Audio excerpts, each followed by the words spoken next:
नमस्कार दोस्तों, स्वागत है आप सभी लोगों का एक बार फिर से बायोमित्रा के इस ऑनलाइन एजुकेशन प्लेटफॉर्म पे। आज की इस क्लास में मैं आप सब लोगों के सामने एक नई टॉपिक के साथ रूबरू होने जा रहा हूं और उस टॉपिक का जो नाम है साबुन एवं अपमार्जक, यानी कि अपन कह सकते हैं सोप एंड डिटर्जेंट। छोटा सा टॉपिक है लेकिन बहुत कॉन्सेप्चुअल टॉपिक है, समझना बहुत ज़रूरी है। 15-20 मिनट 25 मिनट जो भी क्लास का टाइम रहेगा आप ध्यान से देखिए इस क्लास को, और ये आपसे वादा रहा कि इस क्लास से बाहर इस टॉपिक में आपको सवाल नहीं दिखेगा, और ये भी आपसे वादा रहा कि मैं आपको ये चीज़ें सिखा के भेजूंगा। बस केवल और केवल आपका काम इतना सा है कि क्लास जितने टाइम तक चले ध्यान से देखना है, उसके बाद प्रॉपर तरीके से आपको इसके नोट्स बनाने हैं। ठीक है बच्चों, तो शुरू करते हैं। सबसे पहले अपन बात करेंगे साबुन के बारे में और उसके बाद हम अपमार्जक के बारे में बात करेंगे। यहां पर हेडिंग लगाएंगे सभी बच्चे, साबुन। साबुन क्या होता है? साबुन, देखो साबुन की मैं पहले आपको एक परिभाषा बताऊंगा, फिर मैं आपको उसको तोड़ के समझाऊंगा। तो परिभाषा जब मैं बताऊं तो डरना नहीं है आपको, बिल्कुल जैसे जैसे मैं कहूं वैसे वैसे सुनते जाना है और थोड़ा सा अपने दिमाग को खुला रखना है। ठीक है, तो साबुन की एक परिभाषा ये होती है कि दीर्घ श्रृंखला वाले उच्च वश्य अम्लों के सोडियम या पोटेशियम लवण जो होते हैं उन्हें अपन क्या कहते हैं? साबुन कहते हैं। एक बार ध्यान से सुनेंगे, दीर्घ श्रृंखला वाले, या मैं यूं कह सकता हूं कि लंबी कार्बन की श्रृंखला वाले उच्च वश्य अम्लों के सोडियम या पोटेशियम लवण को अपन क्या कह देते हैं? साबुन कह देते हैं। परिभाषा मैं लिख रहा हूं, फिर मैं इसको तोड़ के समझाऊंगा। दीर्घ श्रृंखला वाले,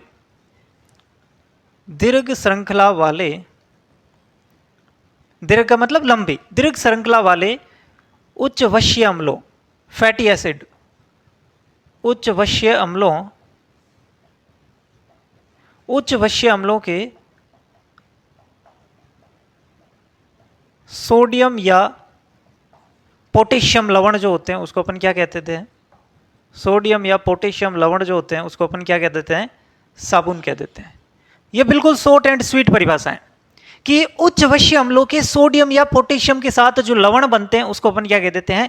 साबुन कह देते हैं। अच्छा, अब हम बात करेंगे वश्य अम्लों की, फैटी एसिड क्या होता है। तो देखो, अब मैं इसको समझाऊंगा कि साबुन कैसे बनते हैं, इस परिभाषा को भी अपन तोड़ के देखते हैं। सबसे पहले हमने कहा कि दीर्घ श्रृंखला वाले जो वश्य अम्ल है वो सोडियम या पोटेशियम के साथ रिएक्शन करेंगे और उनके साथ उसके लवण बनते हैं।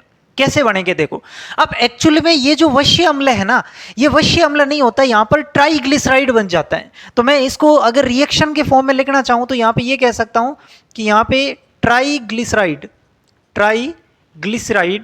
या मैं इसको कह सकता हूं फेट यानी कि वसा, या मैं इसको कह सकता हूं ऑयल। इसकी रिएक्शन जो है वो NaOH के साथ में या फिर KOH के साथ में होती है। तो इससे अपन को बनता है RCOONA, या फिर मैं कह सकता हूं RCOOK, और इसके साथ में अपन को क्या मिलता है? ग्लिसरॉल मिलता है। आई बात समझ में? ये मैंने इसी चीज को यहां पे नीचे उतारा है। यहां पे मैं फैटी एसिड कह सकता हूं इसकी जगह। ठीक है, फैटी एसिड इसको कह सकता हूं। फैटी एसिड से ये चीज बनी है फैट या ट्राइग्लिसराइड। आई बात समझ में? अच्छा, और तोड़ के समझते हैं। मैंने ये कहा कि ये ट्राइग्लिसराइड बनता कैसे है? ट्राइग्लिसराइड कैसे बनता है? हमारे पास एक होता है ग्लिसरॉल। क्या होता है? ग्लिसरॉल। ग्लिसरॉल की स्ट्रक्चर ध्यान से देखेंगे, CH2OH, CHOH और CH2OH। ये जो स्ट्रक्चर आपको दिख रही है, ये स्ट्रक्चर किसकी है? ग्लिसरॉल की स्ट्रक्चर है। ठीक है, मैं क्या समझा रहा हूं आपको समझ में आ रहा है? मैं ये समझा रहा हूं कि जो वश्य अम्ल है, वश्य अम्ल जो है उससे ट्राइग्लिसराइड कैसे बना, फैटी एसिड से फैट या ट्राइग्लिसराइड कैसे बना। क्योंकि एक्चुअल में यहां पर जो साबुन जब बनता है तो उस NaOH के साथ रिएक्शन कौन करता है? ट्राइग्लिसराइड या फैट करता है। क्यों? क्योंकि फैटी एसिड किस में कन्वर्ट हो गया? फैट में। तो पहले मैं आपको बिल्कुल बेसिक स्टेप से लेके आ रहा हूं कि वो जो फैटी एसिड है वो फैट में कैसे कन्वर्ट हुआ। तो उसको समझने के लिए आपको मैं समझा रहा हूं कि ये हमारे पास ग्लिसरॉल है, और इस ग्लिसरॉल के साथ में जो है वो मैंने 3 फैटी एसिड यहां पर क्या कर दिए? 1 मिनट, 3 फैटी एसिड मैंने इसके साथ में लगा दिए। क्या कर दिया मैंने? इसके साथ में 3 फैटी एसिड के अणु लगा दिए। चलो अब देखो इसको, ये जो 3 फैटी एसिड के अणु हैं, क्या मैं इसको अलग के तोड़ के लिख सकता हूं या फिर ऐसे लिखूं तो चलेगा? ठीक है, 3 फैटी एसिड के अणु हैं। अब यहां पर रिएक्शन कैसे होगी देखो, मेरी बात ध्यान से सुनो। ये जो ग्लिसरॉल है, इस ग्लिसरॉल के साथ 3 फैटी एसिड के अणु क्या करते हैं? रिएक्शन करते हैं। इस ग्लिसरॉल के साथ ये जो 3 फैटी एसिड के अणु मैंने लिए ये रिएक्शन करेंगे। कैसे रिएक्शन करेंगे? ग्लिसरॉल में CH2 CH CH2 ये तो है ही है, ठीक है। अब यहां पर ये जो O और H का बॉन्ड है ना, इसके बीच में ये बॉन्ड टूट जाता है, यानी कि हाइड्रोजन यहां से क्या हो जाएगा, अलग हो जाएगा। जैसे कि मैं आपको थोड़ा सा इसको बना के भी बता देता हूं कि ये OH है, ये OH है, ये OH है, तो ये बिल्कुल वही स्ट्रक्चर है जो मैंने बनाई है, ठीक है। अब इसको ध्यान से देखो, इधर से क्या आ रहे हैं, RCOOH आ रहे हैं, तो ये RC डबल बॉन्ड O और H, इधर कितने हैं, ये 3 हैं, ठीक है। RC डबल बॉन्ड OH और RC डबल बॉन्ड OH। अब ये चीज मैंने खोल के लिख दी है, ये जो चीज है ना, ये ग्लिसरॉल है जो मैंने यहां पे खोल के लिख दिया, और ये आपके 3 फैटी एसिड के अणु है वो भी मैंने आपके सामने खोल के रख दिए। मैं क्या समझाना चाह रहा हूं, एक बार फिर कह रहा हूं, मैं आपको समझाना चाह रहा हूं कि फैटी एसिड से ट्राइग्लिसराइड कैसे बना। अभी साबुन पे तो मैं आया ही नहीं हूं, मैं आपको बेसिक से लेके आ रहा हूं, पीछे वाले स्टेप से। समझ गए मेरी बात को? तो मैंने कहा फैटी एसिड जो है वो किसके साथ रिएक्शन करता है, ग्लिसरॉल के साथ। फैटी एसिड के कितने मॉलिक्यूल, 3 मॉलिक्यूल यहां पे रिएक्शन करेंगे। इनके बीच में रिएक्शन कैसे होती है तो ध्यान से देखना, ये जो है ना, ये ग्लिसरॉल है, ये 3 फैटी एसिड के मॉलिक्यूल है, तो यहां से ये जो है ना, ये बॉन्ड टूटता है, ये वाला बॉन्ड, ये वाला बॉन्ड, ये वाला बॉन्ड, यानी कि हाइड्रोजन यहां से टूटेगा, और यहां से कौन सा बॉन्ड टूटेगा, यहां से कौन सा बॉन्ड टूटेगा, ये वाला बॉन्ड। समझ गए मेरी बात को? और ये आपस में मिलकर के क्या कर देते हैं, एक जल के अणु का निर्माण यहां पर कर देते हैं। क्या निर्माण कर देते हैं, एक जल के अणु का निर्माण यहां पर इन्होंने कर दिया। आई बात समझ में? तो अब जो फाइनल मेरे पास मॉलिक्यूल बना वो कैसा मॉलिक्यूल बनेगा फाइनल जो मेरे पास मॉलिक्यूल बना वो कैसा बनेगा, इधर मेरे पास ये CH2 है, इधर CH है, इधर CH2 है, और O सबके पास बच ही रहा है।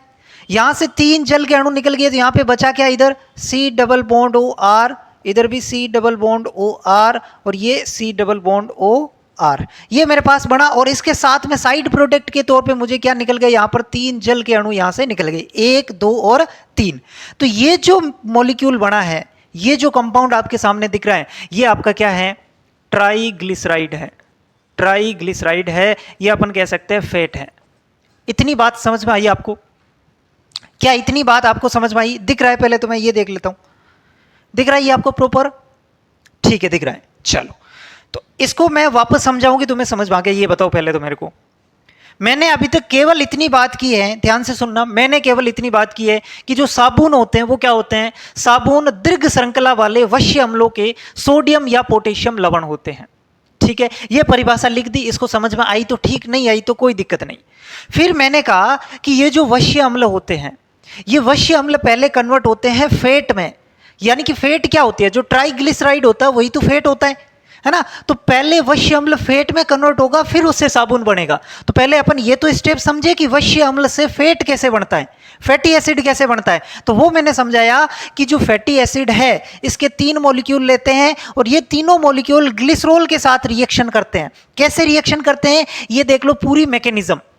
ग्लिसरॉल का फॉर्मूला ध्यान से देख लो, ये ग्लिसरॉल है, 3 मॉलिक्यूल फैटी एसिड के हैं, ये 3 मॉलिक्यूल फैटी एसिड के इस ग्लिसरॉल के साथ रिएक्शन करते हैं और ट्राइग्लिसराइड का निर्माण करते हैं। अभी तक मैंने इतनी बात समझाई कि फैटी एसिड से ट्राइग्लिसराइड तक हम कैसे पहुंचे। अब हमारा जो काम बचा है वो ये बचा है कि इस ट्राइग्लिसराइड के साथ NaOH की हम रिएक्शन करवाएंगे, और उससे फाइनली हम क्या बनाएंगे, साबुन बनाएंगे। आई बात समझ में? तो इसको नोट डाउन करो, इसका स्क्रीनशॉट ले लो। डन है इतनी बात? चलो अब देखो, अब हमारे पास ट्राइग्लिसराइड बन गया है। बिल्कुल सर, ट्राइग्लिसराइड बन गया है। ट्राइग्लिसराइड के अंदर R कितने हैं, 3 हैं। ट्राइग्लिसराइड में 3 R है, क्योंकि फैटी एसिड के 3 मॉलिक्यूल हमने लिए थे। तो हमारे पास ट्राइग्लिसराइड है, यस, ये हमारे पास ट्राइग्लिसराइड है। इस ट्राइग्लिसराइड की रिएक्शन हम किसके साथ करवाते हैं, NaOH के साथ, या मैं इसकी रिएक्शन करवा सकता हूं KOH के साथ। सेम बात है, क्योंकि हमें या तो सोडियम लवण मिलेंगे या पोटेशियम लवण मिलेंगे। तो NaOH या KOH के साथ मैंने इसकी रिएक्शन करवा दी। क्या होगा इसके साथ, कितने मॉलिक्यूल लेने, यहां पर 3 मॉलिक्यूल, क्योंकि इसके अंदर भी कितने R हैं, 3 R है। इससे बनेगा क्या हमारे पास, RCOONA, और उसके साथ में हमारे क्या मिल जाएगा, ग्लिसरॉल बन जाएगा। ठीक है, इसमें क्या होगा, वही चीजें हैं, एन की जगह की आ जाएगा, R C double bond O K plus यहाँ पे साथ में क्या बन जाएगा, ग्लिसरोल बन जाएगा। आई बात समझ में? यहाँ पे भी क्या है, वही अपना ट्राइग्लिसराइड है। ठीक है, तो अब देखिए उच्च वश्य अम्लों के, ये एक वश्य अम्ल है, फैटी एसिड है, उच्च वश्य अम्लों के सोडियम या पोटेशियम लवण जो होते हैं उसको क्या कहते हैं, साबुन कहते हैं। आई बात समझ में? मैंने ये कहा जो ऊपर परिभाषा लिखी, अब फिट हो रही कि नहीं हो रही देख लो। दीर्घ श्रृंखला वाले, यानी कि आर जो है ना, आर ये हाइड्रोकार्बन की एक लंबी चेन है, इसमें कितने भी कार्बन हो सकते हैं, अब कितने होंगे उसकी मैं बात करूंगा। आर यानी कि दीर्घ श्रृंखला वाले उच्च वश्य अम्ल, एसिड है, COH ग्रुप आर का है, उस हाइड्रोजन को जब हम हटाते हैं उसकी जगह सोडियम लगा देते हैं तो वो क्या हो जाएंगे, सोडियम या पोटेशियम लवण हो जाएंगे। आई बात समझ में? भाई लवण कब बनते हैं, जब किसी एसिड की रिएक्शन हम किससे करवाते हैं, बेस से करवाते हैं, तो सॉल्ट मिलते हैं, बेस मिलता है, तो वही चीज तो होते हैं। तो ये हमारे पास क्या मिल गए, सोडियम या पोटेशियम लवण। तो ये जो RCOONA है, ये जो RCOOK है, इसी को अपन क्या कहते हैं, साबुन कहते हैं। यही हमारा क्या है, साबुन है। तो आपसे कोई पूछ ले कि साबुन का रासायनिक सूत्र क्या होता है, बता दोगे? साबुन का रासायनिक सूत्र क्या होता है, बता दोगे? RCOONA या RCOOK। बना कैसे? बहुत सिंपल सा प्रोसेस है। और कितने मॉलिक्यूल बन रहे हैं, 3-3 मॉलिक्यूल, ध्यान रखना 3-3 मॉलिक्यूल बन रहे हैं इसमें। ठीक है, चलो अब यहां पर साथ में क्या बन रहा है, ग्लिसरोल बन रहा है बाई प्रोडक्ट के तौर पे। तो आपसे पूछ ले कि साबुनीकरण की जो प्रक्रिया है, यह साबुनीकरण की प्रक्रिया है, इसे अपन क्या कहते हैं, साबुनीकरण। ठीक है, तो आपसे पूछ ले साबुनीकरण की प्रक्रिया में साइड प्रोडक्ट के तौर पे क्या बनता है, ग्लिसरोल बनता है। ठीक है, और इसके अंदर साबुन का रासायनिक सूत्र RCOO- या RCOOK हो जाता है, RCOONA या RCOOK हो गया। ठीक है, चलो इतनी बात अगर क्लियर है तो फिर अपन आगे बढ़ते हैं। इतनी बात अगर आपके समझ में आई तो फिर अपन आगे बढ़ते हैं। डन है इतनी बातें? चलो अब मैं एक चीज आपको बताता हूं, एक छोटा सा पॉइंट आप लिखेंगे, सोप बिल्डर क्या होता है, soap builder. Soap builder, soap builder का मतलब है ये साबुन को ज्यादा क्रियाशील बनाते हैं, ये साबुन को और अधिक क्रियाशील बनाते हैं, साबुन को और अधिक क्रियाशील बनाते हैं, यानी कि ज्यादा रिएक्टिव बनाते हैं, क्रियाशील बनाते हैं। अच्छा, कौन कौन से होते हैं सोप बिल्डर? तो एक तो इसके अंदर आपको ध्यान रखना है sodium carbonate, sodium carbonate, carbonate. और एक इसमें आपको ध्यान रखना है try sodium phosphate, try sodium phosphate. ये दो एग्जाम्पल याद रख लेना, ट्राई सोडियम फॉस्फेट। आई बात समझ में? चलो तो अब ये ऊपर वाली परिभाषा बिल्कुल क्लियर है इस रिएक्शन के माध्यम से कि दीर्घ श्रृंखला वाले उच्च वश्य अम्लों के सोडियम या पोटेशियम लवण क्या होते हैं, साबुन होते हैं। अब ये जो साबुन है ना, जो कास्टिक सोडा के साथ मिलकर के बना है, NaH को बोलते हैं कास्टिक सोडा, NaH को क्या बोलते हैं, कास्टिक सोडा बोलते हैं। तो ये जो साबुन बना ना, इसको अपन बोलते हैं कठोर साबुन, इसको क्या बोलते हैं, कठोर साबुन। तो ये आता है आपके कपड़े धोने के काम आता है, इससे आप क्या करते हो, कपड़े धोते हो। और ये जो साबुन बना है ना, ये मृदु साबुन होता है, इसको अपन क्या करते हैं, नहाने के काम में लेते हैं। ठीक है, तो ये थोड़ा सा आप ध्यान रखना, इसको नोट करो, इसको लिख लो, फिर अपन आगे बढ़ते हैं। चलो मिटाओ इसको। अब हमें जो चीज पढ़नी है वो पढ़नी है मिशेल निर्माण की क्रियाविधि। यानी कि आपने सबने सुना होगा मिशेल का निर्माण होता है जब हम गंदगी हटाते हैं, हम मतलब साबुन। ठीक है, तो वो साबुन जो है वो कपड़े से गंदगी कैसे हटाता है, तो उस दौरान एक चीज आती है कि मिशेल का निर्माण होता है। ठीक है, तो अब अपन उसी की बात कर रहे हैं। अब मिशेल निर्माण जो है वो साबुन भी करते हैं, अपमार्जक भी करते हैं, तो दोनों की कॉमन है। ठीक है, तो ये आपको थोड़ा सा ध्यान रखना है, मिशेल निर्माण क्रियाविधि, मिशेल निर्माण क्रियाविधि, मैकेनिज्म ऑफ मिशेल फॉर्मेशन। ठीक है, मिशेल निर्माण की क्रियाविधि अपन देखते हैं। तो मिशेल निर्माण क्या होता है, साबुन या अपमार्जक साबुन या अपमार्जक द्वारा कपड़े धोने की प्रक्रिया के दौरान इसका निर्माण होता है।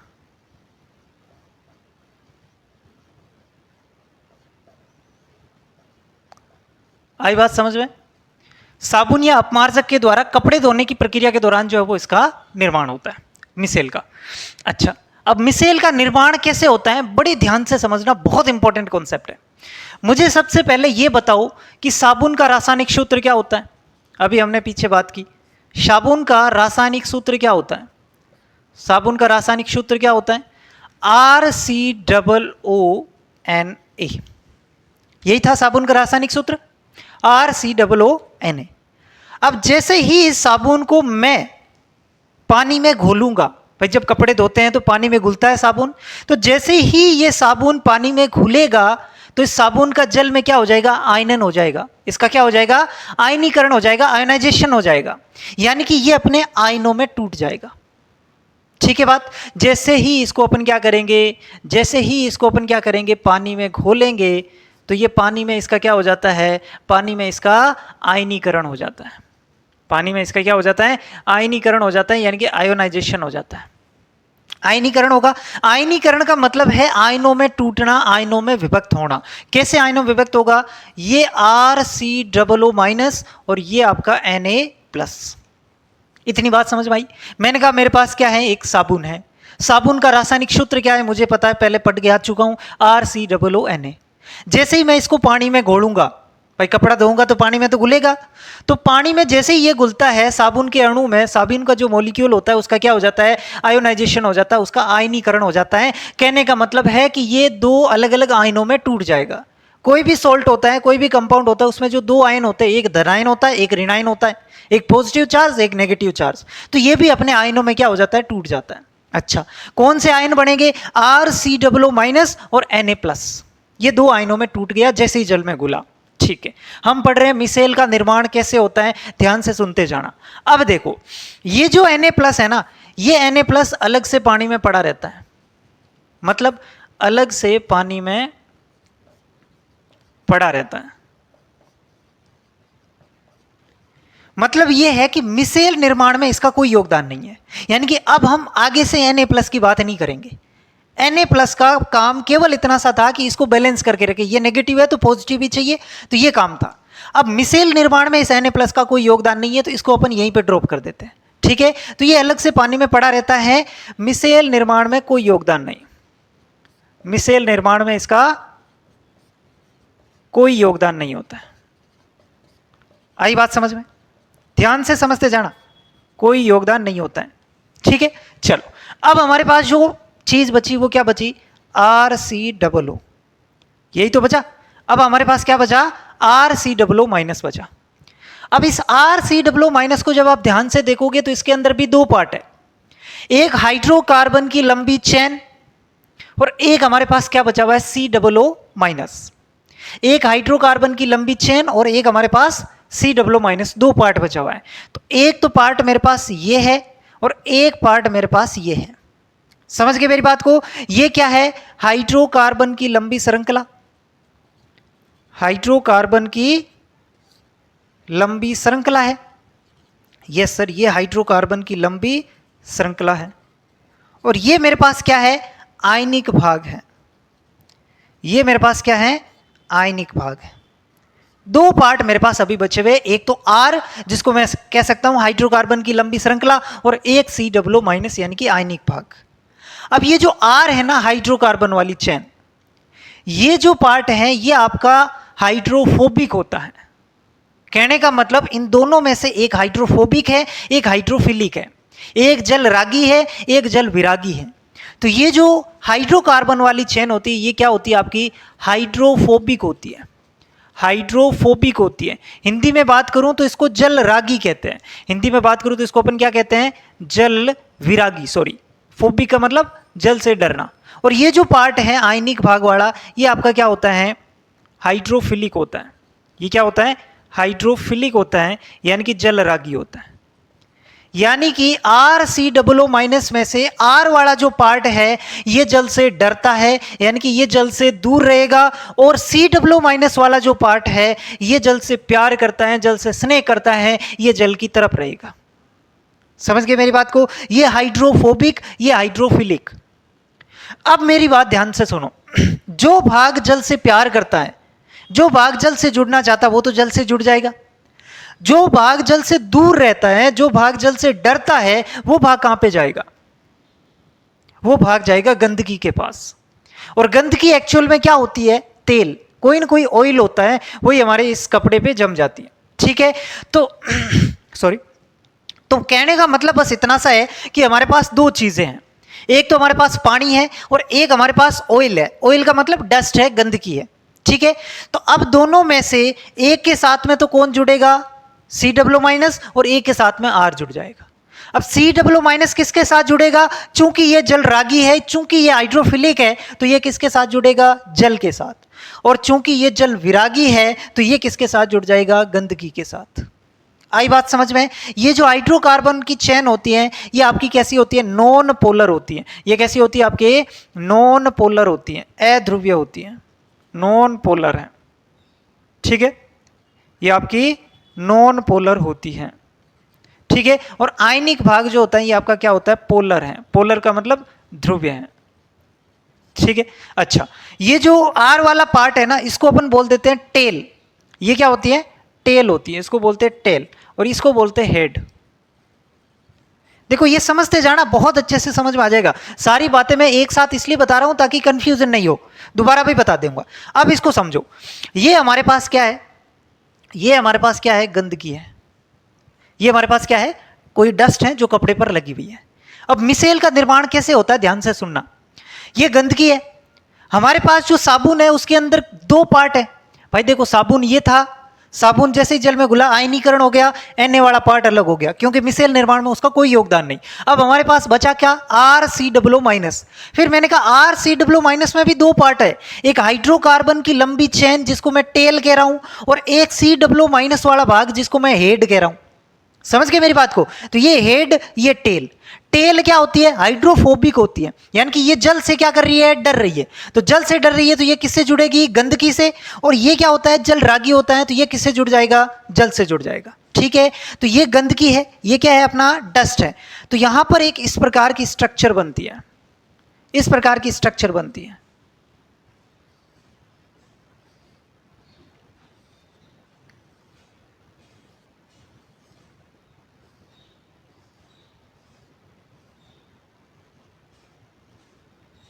देखो,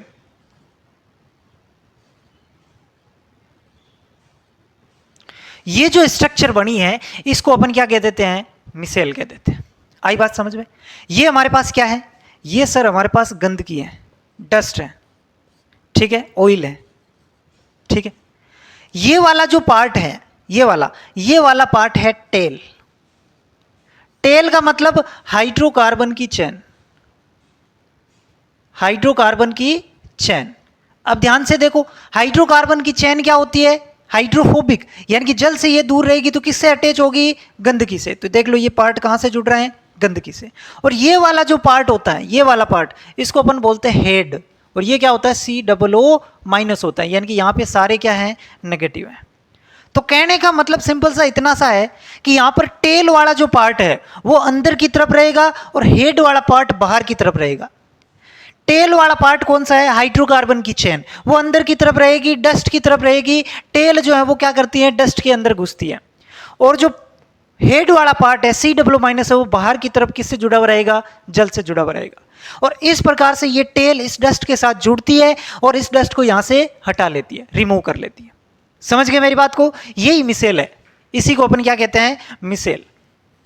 और कोई मिसेल नहीं है, यही मिसेल है बस। और यही मिसेल का कॉन्सेप्ट है।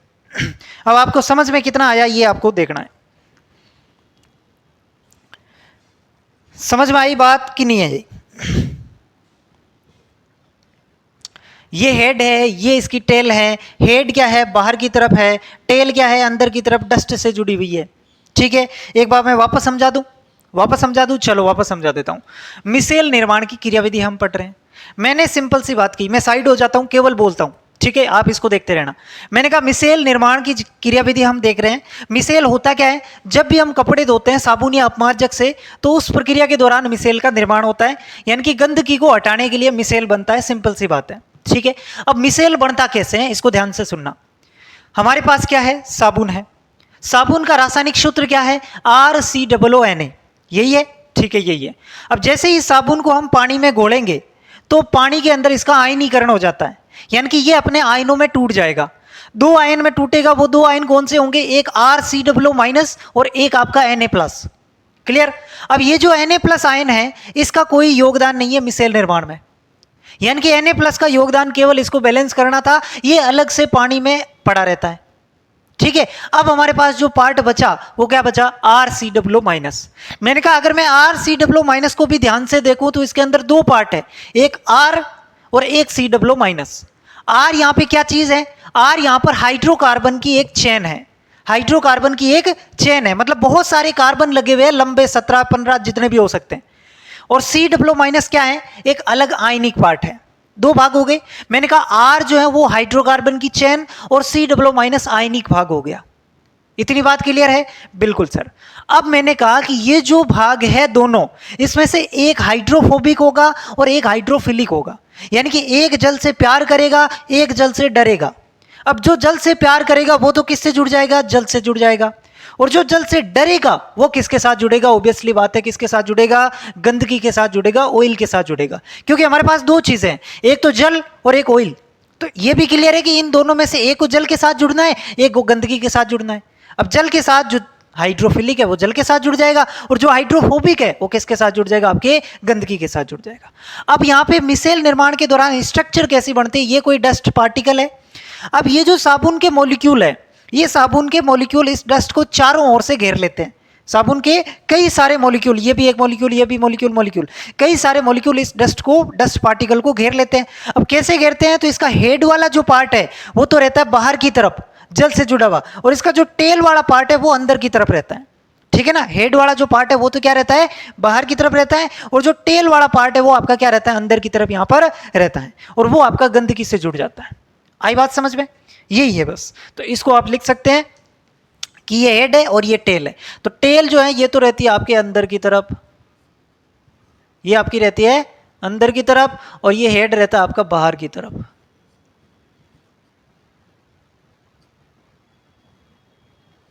ये इसको अलग से अपन समझ रहे हैं, ठीक है?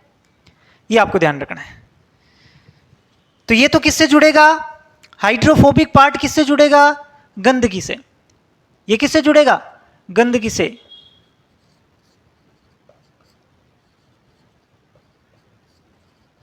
और ये किससे जुड़ेगा? पानी से।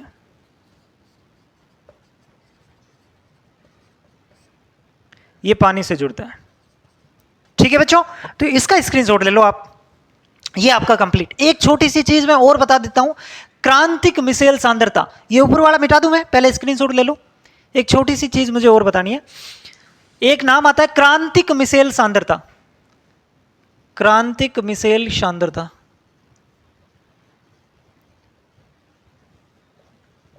जिसको शॉर्टकट में कहीं कहीं पे लिखा हुआ रहता है CMC, क्रिटिकल मिसेल कॉन्सेंट्रेशन, ठीक है? Critical micelle concentration. तो ये क्या होती है? वह सांद्रता जिसके ऊपर मिसेल संरचना का निर्माण होता है। इनकी ऐसी सांद्रता जिससे ऊपर की सांद्रता पर मिसेल संरचना का निर्माण होता है, उसे क्रांतिक मिसेल सांद्रता कहते हैं।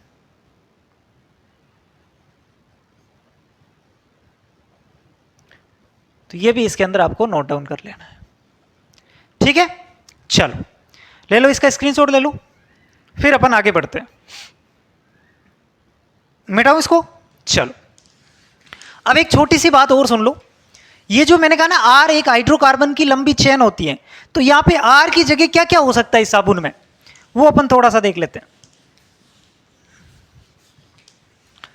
R की जगह जो है वो साबुन में क्या क्या हो सकता है? देखो, साबुन का रासायनिक सूत्र क्या है? RCOO Na।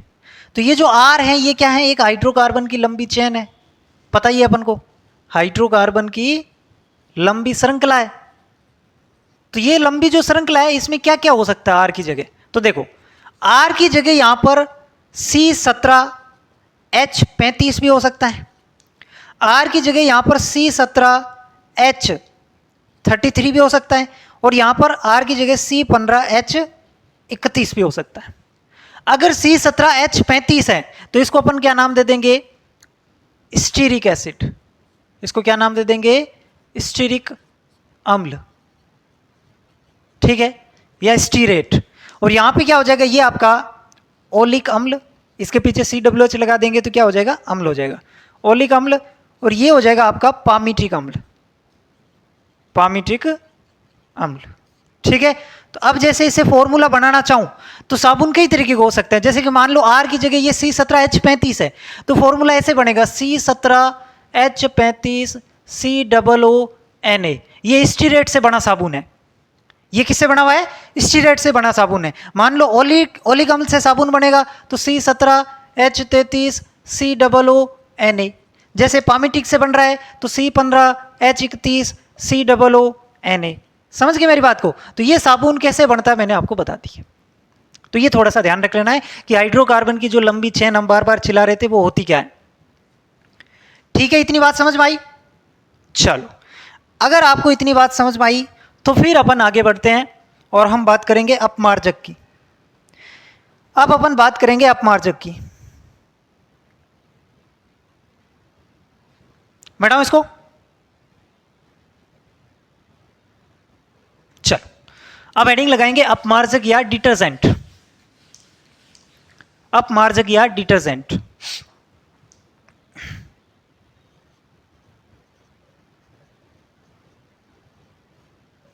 अपमार्जक या फिर डिटर्जेंट क्या होते हैं? अपमार्जक सिंपल सी परिभाषा इसकी भी कि दीर्घ श्रृंखला वाले हाइड्रोकार्बन या एल्कोहलों के अमोनियम या सल्फोनेट लवण। साबुन की परिभाषा के साथ कंपैरिजन करूं, साबुन क्या था? दीर्घ श्रृंखला वाले वश्य अम्लों के सोडियम या पोटेशियम लवण। और यहां पे मैं क्या कह रहा हूं? दीर्घ श्रृंखला वाले हाइड्रोकार्बन या एल्कोहलों के अमोनियम या सल्फोनेट लवण। तो बस उसके साथ कंपैरिजन करके पढ़ लेना, याद हो जाएगी। दीर्घ श्रृंखला वाले हाइड्रोकार्बन या एल्कोहलों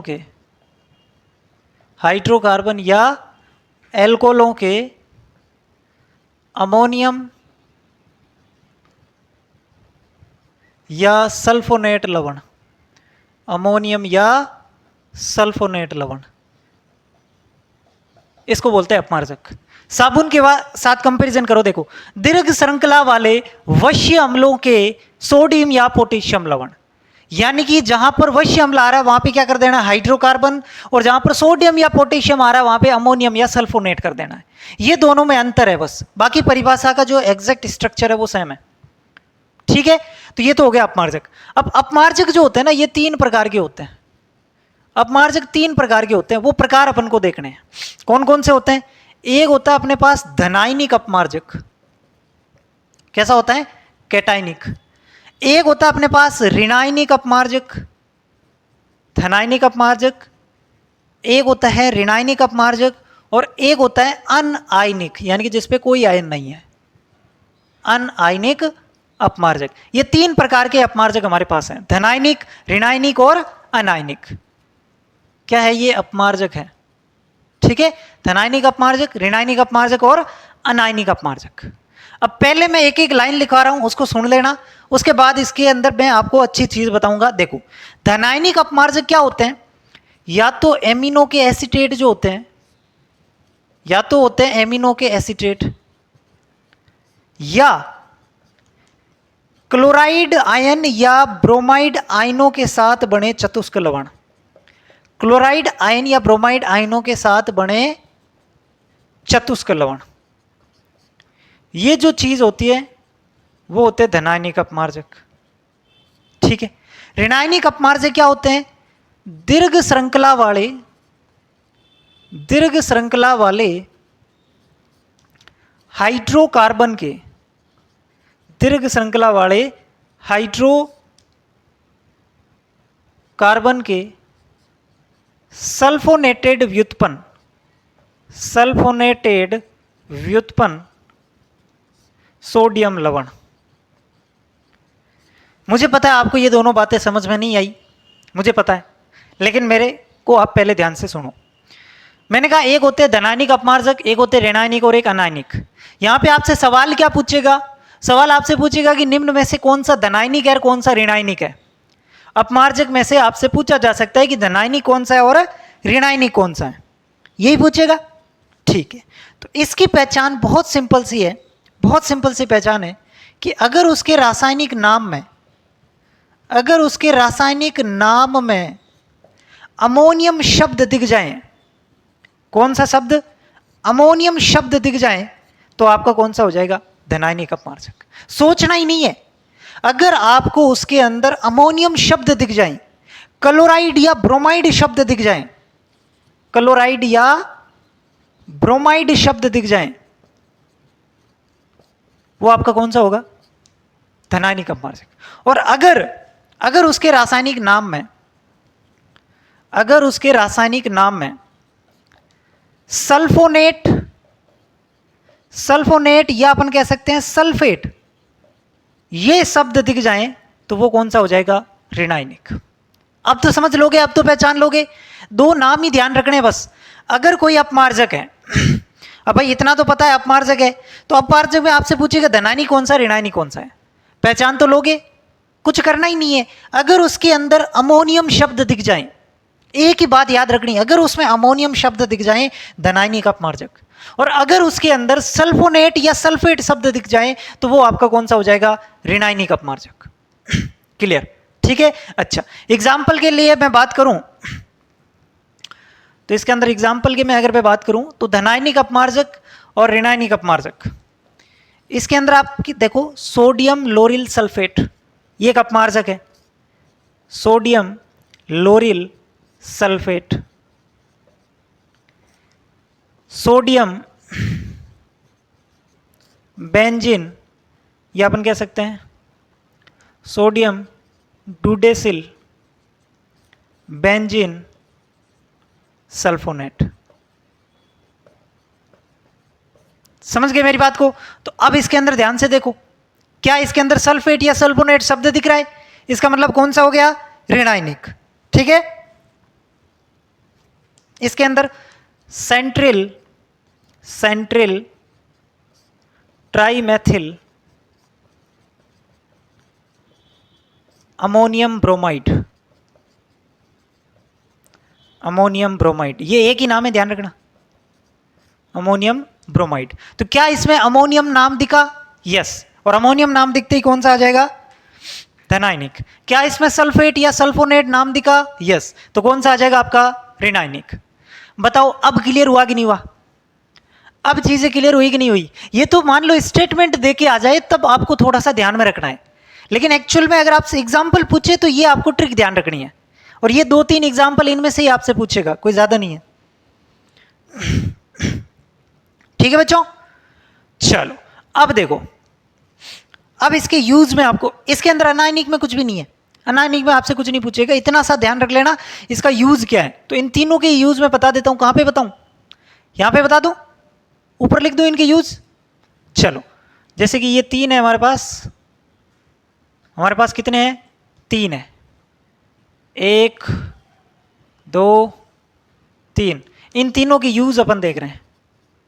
तो धनायनिक अपमार्जक का जो यूज है वो होता है जीवाणुनाशी या कीटाणुनाशी के रूप में, जीवाणुनाशी या फिर कीटाणुनाशी के रूप में। ठीक है। अच्छा, ऋणायनिक अपमार्जक का जो यूज है वो कहां पे होता है? इसका यूज होता है दंत मंजन में। ठीक है। इसके अलावा इसका यूज होता है ड्राई क्लीनिंग में। इसको आप नीचे लिख लेना, ऐसे नहीं है कि मैं ऊपर लिख रहा हूं आप भी ऊपर लिख रहे हो। ड्राई क्लीनिंग में, मेरे पास जगह नहीं है। ठीक है। और अनायनिक का जो यूज है ना वो होता है बर्तन धोने में। इसका यूज होता है बर्तन धोने में। ठीक है। तो ये आपको थोड़ा सा ध्यान रखना है। अब आपसे फॉर्मूला भी पूछा जा सकता है कि धनायनिक अपमार्जक का फॉर्मूला क्या होता है, रासायनिक सूत्र क्या होता है, पूछ सकते हैं ना। रासायनिक सूत्र क्या होता है, कहां पे लिखूं यार, जगह नहीं है मेरे पास। पहले आप इसका स्क्रीनशॉट ले लो फिर बता दूंगा मैं। पहले आप स्क्रीनशॉट ले लो फिर मैं बता रहा हूं आपको इसको। जैसे इसका जो फॉर्मूला होता है, इसका फॉर्मूला होता है R4N+X-, और इसका जो फॉर्मूला होता है वो होता है RSO3Na। ये इसके रासायनिक सूत्र हैं। ये इसका है ऋणायनिक का और ये इसका धनायनिक का है सूत्र। ठीक है, चलो ये अपना काम हो गया। तुम नीचे लिख देना रासायनिक सूत्र, फिर इसके अंदर ये और उसके अंदर वो, कंपैरिजन से लिखोगे सारी चीजें बेटर रहेगी। अब एक बार मैं वापस समझा दूं फिर अपन इसको समाप्त करते हैं। मैंने कहा अपमार्जक क्या होता है, साबुन वाले के साथ कंपैरिजन करके पढ़ो। दीर्घ श्रृंखला वाले, वहां पे पड़ा वश्य अम्ल, यहां पर पढ़ रहे हैं हाइड्रोकार्बन। वहां पे पड़ा सोडियम या पोटेशियम लवण, यहां पर पढ़ रहे हैं सल्फोनेट या अमोनियम लवण। जैसे ही नाम अमोनियम दिखा दिमाग में आना चाहिए धनायनिक अपमार्जक, जैसे ही नाम सल्फोनेट दिखा दिमाग में आना चाहिए ऋणायनिक अपमार्जक।